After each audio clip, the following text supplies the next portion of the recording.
Cordial saludo, mi nombre es Erika Rocío Pérez Beltrán, estudiante de segundo semestre de la UNAP de la materia Procesos Cognitivos y a continuación les voy a explicar el proceso cognoscitivo de la atención versus la percepción. Contenido. Definición o conceptualización de los procesos cognitivos. Estructuras o áreas cerebrales implicadas en el proceso cognoscitivo. Clasificación o tipologías de los procesos cognitivos. Patologías o trastornos que puedan relacionarse con el proceso cognoscitivo, ya sea por alguna lesión física, falta de práctica o entrenamiento de los procesos cognitivos. Definición. ¿Qué es la percepción? La percepción es cómo se interpreta, se entiende la información que se ha recibido a través de los sentidos. Es el acto de percibir, es el resultado de reunir y coordinar los datos que nos suministran los sentidos externos. Son las sensaciones. La atención se da cuando el receptor empieza a captar activamente lo que ve, lo que oye y comienza a fijarse en ello o en una parte de ello en lugar de observar o escuchar simplemente de pasada. A partir de este enfoque se estaría hablando, tal como lo refiere el autor, de una atención selectiva, ya que a lo largo de toda su vida el hombre selecciona e interpreta continuamente la información que recibe de su mundo o su medio. Áreas cerebrales implicadas en la percepción. Entonces, la percepción tenemos que tener en cuenta que son los impulsos nerviosos que proceden de la retina, que llegan a través del núcleo geniculado del tálamo hasta la corteza visual del cerebro, situada en el lóbulo occipital donde se produce la propia percepción. Pero también tenemos los ganglios basales, tenemos la corteza frontal o prefrontal, el cerebelo, la corteza parietal, la corteza insular y amígdala. Áreas cerebrales implicadas en el proceso de la atención.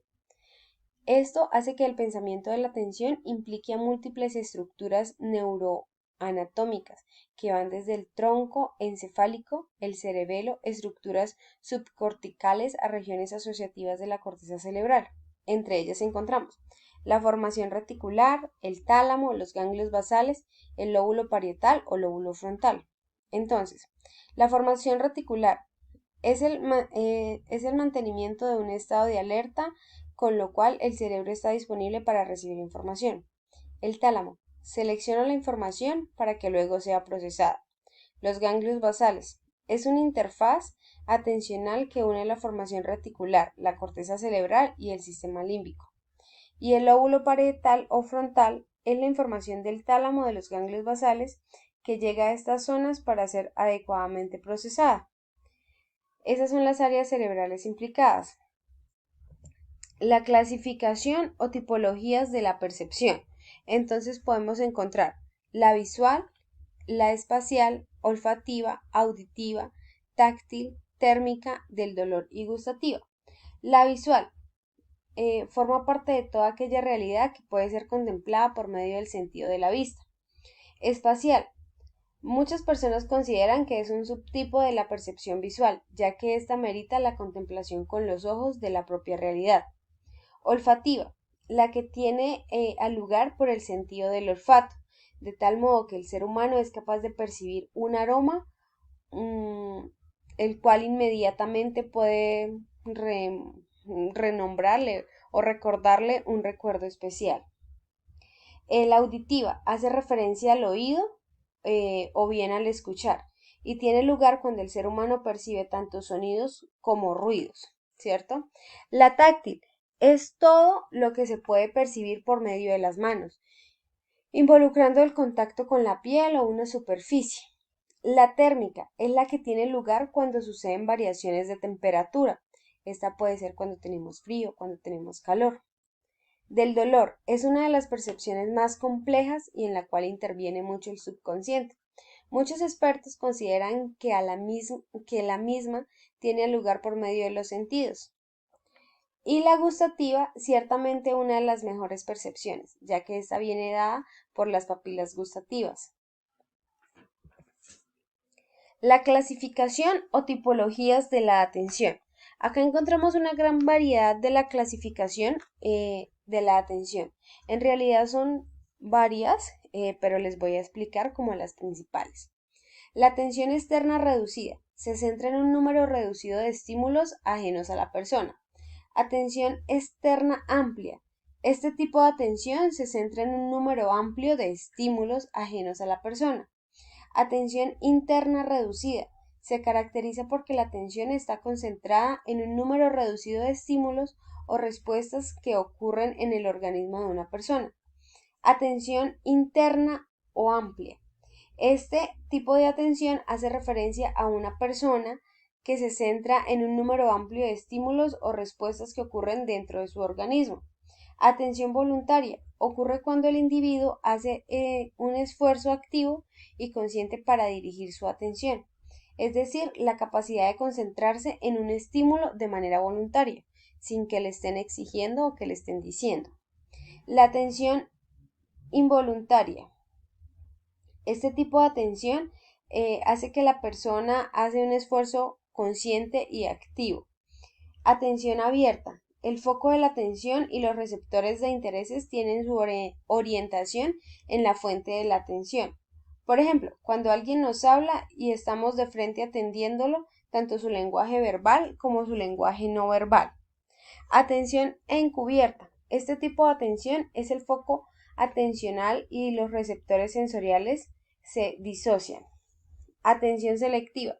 También recibe el nombre de atención focalizada. Es la capacidad de seleccionar y facilitar la atención determinada en un estímulo concreto o tarea determinada. Atención dividida. Es la capacidad de atender y procesar simultáneamente a dos o más demandas o estímulos. Atención alterna. Es la capacidad de cambiar el foco de atención de un estímulo a otro. Atención sostenida. Se refiere a cuando tenemos que utilizar la atención durante un largo periodo de tiempo. Por ejemplo, jugar un videojuego, leer un libro y tener la suficiente atención para poder concentrarnos en ello.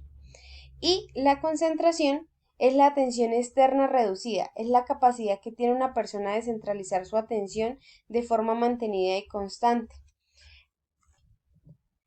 Patologías o trastornos de la percepción. Primero, las distorsiones perceptivas se dan cuando el individuo percibe de una manera diferente a la esperada las características de un elemento. Los engaños perceptivos se distinguen porque los estímulos que los causan no tienen una existencia real. La percepción visual de una persona puede sufrir cambios drásticos tras un daño cerebral, sobre todo si la afectación se da en las áreas occipitales, temporales y parietales de nuestro cerebro. Las pseudopercepciones son fenómenos intermedios entre las auténticas imágenes perceptivas y las representaciones. Y en las ilusiones se procede a una completa distorsión del estímulo hasta generar una imagen perceptiva, que es aberrante. Este tipo de trastornos se pueden dar en situaciones de privación sensorial y con frecuencia suelen ser acompañadas a procesos degenerativos del sistema nervioso central. Patologías o trastornos de la atención. Acá encontramos varios aspectos. Primero, la aprocepsia. La aprocepsia se define como la ausencia total de la atención. La hiperprocepsia.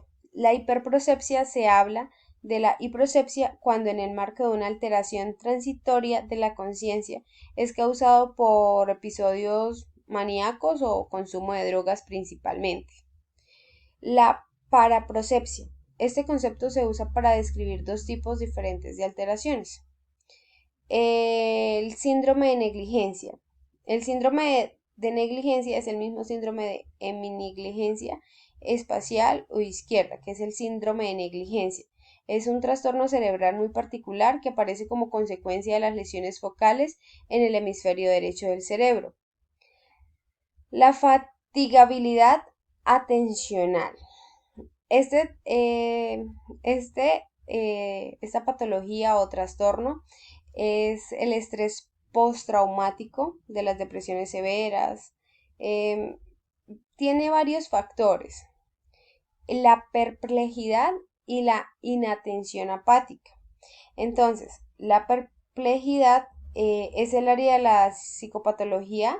La atención del término perplejidad define como un tipo de alteración cualitativa, y la inatención apática son las manifestaciones de apatía intencional en contextos muy distintos.